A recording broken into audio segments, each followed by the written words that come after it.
دي كلمة السر بتاعت النهاردة. تعالوا بينا نشوف ايه اللي بيحصل. هوبا لالا.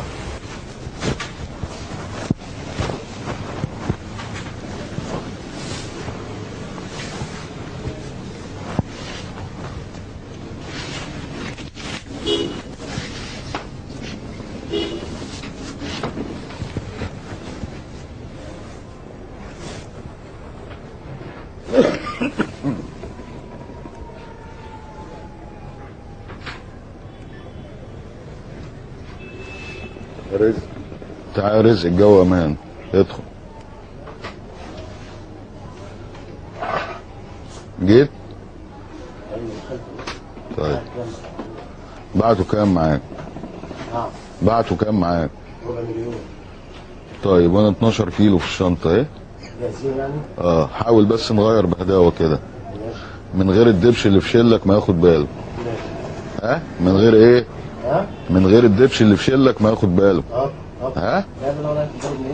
طيب ياخد باله من انت حمار؟ في شنط بتتبدل قدامه هياخد باله. هياخد باله، احنا هنعمل له ايه؟ ايوه بس ما برضه ما تخلوش يلاحظ قوي. خد بالك من الدبش اللي في شلك. طيب ركز على الدبش اللي في شلك. اقف، اقفل اقفل.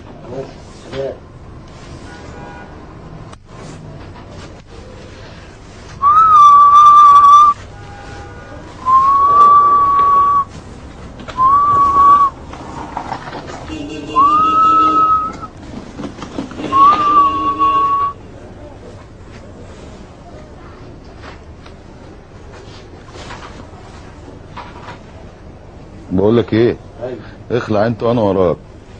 ايه؟ لا اخلع، بص من الباب اللي على ايدك الشمال. وخد بالك من الدبش اللي في شلك. بالي بص عليه. طب يلا اخلع واحده واحده. طيب حبيبي استنيك بره. طب يلا.